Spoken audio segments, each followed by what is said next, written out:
السلام علیکم ورحمۃ اللہ وبرکاتہ۔ سنو کہانی میں آپ کو خوش آمدید۔ فاروق صاحب کی کتاب مکافات عمل کے ایک حقیقی واقعے کا آج آپ کے سامنے تذکرہ کروں گی۔ یہ پاکستان میں مقیم یعقوب صاحب کے ساتھ گزرا ایک واقعہ ہے۔ وہ کہتے ہیں کہ میری سسرال ہندوستان کے اعظم گڑھ میں ہے۔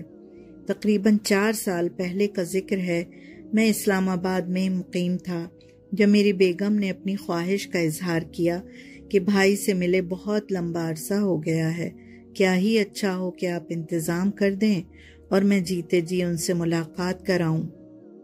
میرا ایک بیٹا یوسف قائد اعظم یونیورسٹی میں پڑھتا تھا، نوجوان بچہ تھا، کہنے لگا میں بھی امی کے ساتھ جاؤں گا، ماموں سے مل بھی آؤں گا اور ہندوستان کی سیر بھی کراؤں گا۔ چنانچہ میں نے بھی یہ سوچ کر بیٹے کی تجویز سے اتفاق کیا کہ بیگم کو تنہا سفر نہیں کرنا چاہیے اور دونوں ماں بیٹے کے پاسپورٹ اور ویزوں کا انتظام کر دیا۔ وہ دونوں ایک دن ہوائی جہاز سے ہندوستان چلے گئے۔ لیکن یہ کیا، وہ آج گئے اور دوسرے ہی روز شام کو ہوائی جہاز سے واپس آ گئے۔ ہم سب ہکا بکا رہ گئے۔ خیال آیا کہ شاید کسی شک کی بنا پر ہندوستان والوں نے دلی سے آگے نہیں جانے دیا، لیکن ایسا ممکن نہیں تھا۔ ہم لوگوں نے بھارتی سفارت خانے سے قواعد و ضوابط کے مطابق باقاعدہ ویزا حاصل کیا تھا۔ بیگم کا برا حال تھا، اس کی رو رو کے آنکھیں سوجی ہوئی تھیں۔ پوچھا کہ کیا معاملہ ہے، کیا حادثہ ہوا ہے، تو وہ پھوٹ پھوٹ کر رونے لگی۔ اس نے ہچکیوں کے ساتھ بتایا کہ آپ کے بیٹے نے وہاں ضد اور ہٹ دھرمی کی انتہا کر دی۔ بیگم نے بتایا کہ میرا بھائی جس گاؤں میں رہتا ہے وہاں بجلی نہیں ہے، وہ بڑا ہی پسماندہ علاقہ ہے۔ پھر سب لوگوں نے بھینسیں پال رکھی ہیں، گھر کے ساتھ ہی مویشیوں کا باڑا ہے۔ گوبر، سبزے اور گندے پانی کی وجہ سے گاؤں میں مچھروں کی بہتات ہے۔ چنانچہ رات کو جب ہم سونے کے لیے لیٹے تو مچھروں نے یلغار کر دی۔ گاؤں کے لوگ تو اس صورتحال کے عادی تھے، مگر یوسف کے لیے یہ بالکل نیا، بڑا ہی تکلیف دہ تجربہ تھا۔ ساری رات مچھر اسے کاٹتے رہے، وہ ایک لمحے کے لیے بھی سو نہ سکا، جاگتا رہا اور روتا رہا، اور صبح ہوتے ہی اس نے چیختے ہوئے یہ اعلان کر دیا کہ وہ اس گاؤں میں مزید ایک لمحے کے لیے بھی نہیں ٹھہرے گا اور لازماً آج ہی واپس جائے گا۔ وہ بار بار چلا رہا تھا اور اس مطالبے کی تکرار کیے جا رہا تھا۔ المیہ یہ ہوا کہ اس کے ماموں کا 12-13 سالہ بیٹا قریبی ندی میں مچھلیاں پکڑنے گیا اور ڈوب کر مر گیا۔ گھر میں رونا پیٹنا مچا ہوا تھا، میت صحن میں پڑی تھی، سارا گاؤں اظہار غم کے لیے جمع ہو گیا تھا۔ قرب و جوار کے رشتہ دار بھی اکٹھے ہو گئے تھے، لیکن یہ لڑکا انتہائی سوگوار فضا سے مکمل بے نیاز، مسلسل بآواز بلند چیختا جا رہا تھا کہ میں یہاں ہرگز نہیں ٹھہروں گا اور ابھی واپس جاؤں گا۔ سارے رشتہ دار اس کو منانے کی کوشش کر رہے تھے۔ ماں نے اس کی منتیں کیں، اپنا دوپٹہ اس کے قدموں پر رکھ دیا۔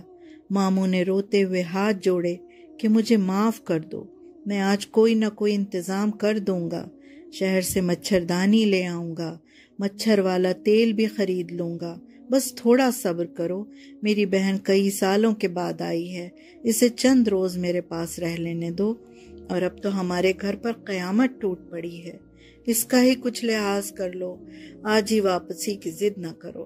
لیکن آفرین ہے اس لڑکے پر کہ اس نے کسی کی منت سماجت اور آہوزاری کی پرواہ نہ کی، ماں کا دوپٹہ اٹھا کر دور پھینک دیا اور ماموں کے اشک آلود ہاتھوں کو جھٹک دیا، اور ایک ہی ہٹ پر قائم رہا کہ میں یہاں ہرگز نہیں رکوں گا اور آج ہی واپس جاؤں گا اور ہر قیمت پر جاؤں گا۔ چنانچہ تنگ آ کر ضد ہو کر ماموں نے کمال ایثار سے کام لیا، بیٹے کا جنازہ مؤخر کیا اور بہن بھانجے کو ساتھ لے کر خود دلی تک چھوڑ کر آئے۔ اس وقت لوگ جہاز سے کم سفر کیا کرتے تھے، تو فوراً ہی فلائٹ مل گئی اور شام کی فلائٹ سے واپس اسلام آباد پہنچ گئے۔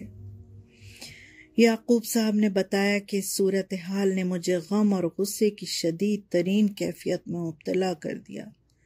مجھ پر سختی کسی کیفیت طاری ہو گئی. سمجھ میں نہیں آتا تھا کہ بیٹے سے کیا سلوک کروں. ماموں کے بچے کی موت نے بھی اس پر کوئی اثر نہیں ڈالا. مجھے اس سے اتنی سنگ دلی کی امید نہیں تھی. چنانچہ بے بسی کے عالم میں بے اختیار رو پڑا اور دیر تک روتا رہا. میں اور میری بیوی ان غریبوں کے درد کو محسوس کر کے کتنے ہی دنوں تک تڑپتے رہے. اس واقعے کو 2 سال گزرے.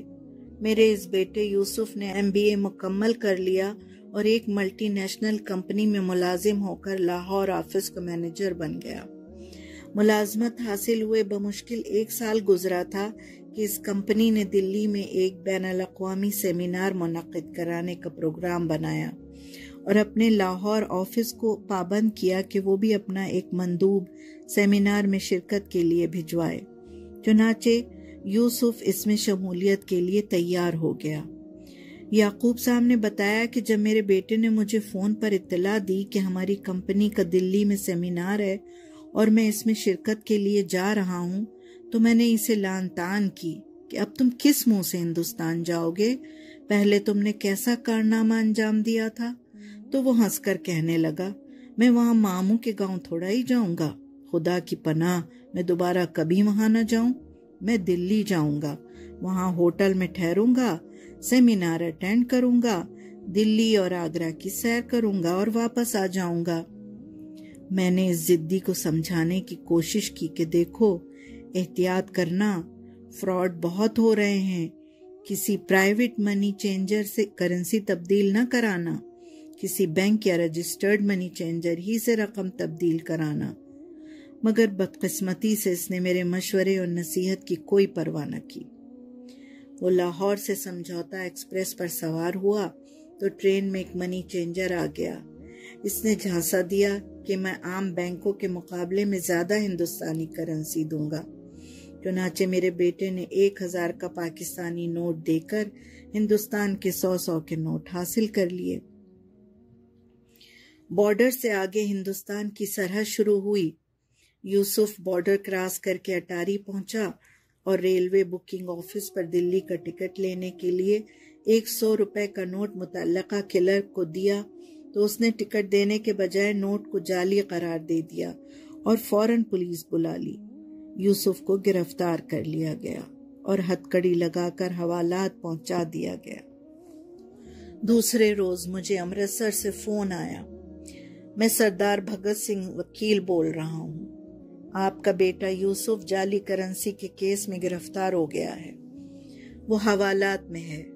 آئیے اور اس کی ضمانت کرا لیجیے. یعقوب صاحب نے بتایا، آپ میری پریشانی کا اندازہ نہیں کر سکتے. صدمے سے برا حال ہوا، لیکن ظاہر ہے بیٹے کا معاملہ تھا، بیٹھا تو نہیں رہ سکتا تھا. میری پوسٹ ایسی تھی کہ میرے لوگوں سے اچھے مراسم ہونے کی وجہ سے ہندوستان کا ایمرجنسی ویزا حاصل ہو گیا. 1 لاکھ روپے کا انتظام کیا اور دوسرے ہی روز ہوائی جہاز سے دلی پہنچ گیا. وہاں سے پہلے اعظم گڑھ گیا، اپنی بیگم کے بھائی کو ساتھ لیا اور امرتسر پہنچ گیا. وہاں بھگت سنگھ وکیل سے ملا. پہلے ہی روز میرے 60,000 روپے خرچ ہو گئے. یہ 1980 کا زمانہ تھا. 60,000 ایک بڑی رقم تھی. خدا کا شکر ہے کہ بیٹے کی ضمانت ہو گئی، اور ضمانت اسی ماموں نے دی جس کے گھر میں مچے ماتم کبھی یوسف نے خیال نہیں کیا تھا، اور باپ کو بیٹے کا جنازہ مؤخر کر کے اسے پہنچانا پڑا تھا. عدالت نے اپنے فیصلے میں لکھا، اگرچہ ملزم کو ضمانت پر رہا کیا جا رہا ہے، لیکن جب تک مقدمے کا فیصلہ نہیں ہوگا وہ ہندوستان سے باہر نہیں جا سکتا.